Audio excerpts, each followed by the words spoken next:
Главам 18 поселений торжественно вручили дипломы профессиональной переподготовки. Руководители из Печоры, Сысарского, Усть-Куломского, Прилузского, Краткеровского, Усть-Илимского, Сыктывдинского и Ижемского районов стали участниками пилотной программы развития сельских территорий. Она реализуется по поручению главы республики на базе Академии Госслужбы.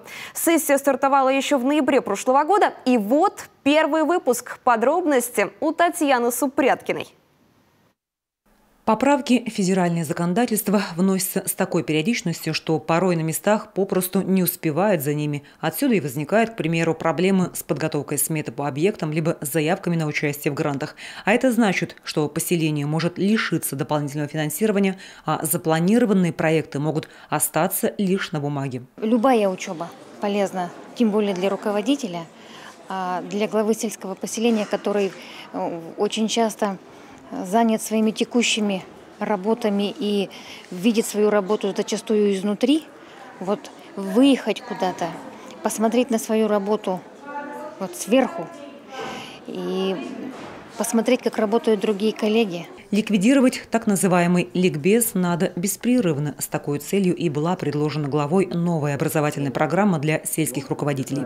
Именно они владеют полной информацией, что происходит на местах, какие проекты надо продвигать, чтобы сохранить село и развивать экономику. В республике сегодня первые, кто осваивает эту программу, первые, кто осваивает этот курс.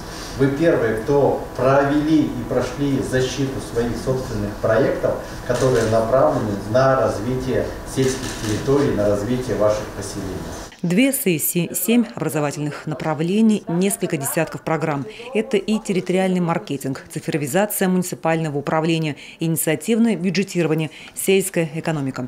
Слушатели прошли курсы по самым востребованным дисциплинам. Встречи были организованы с региональными и федеральными экспертами. Программа у нас реализуется в виде профессиональной переподготовки. То есть это комплексный подход по глубокому изучению современных трендов муниципального управления. И каждая дисциплина являлась составной частью для написания проекта глав сельских территорий. И каждый проект у нас адаптирован с учетом специфики каждого муниципального образования.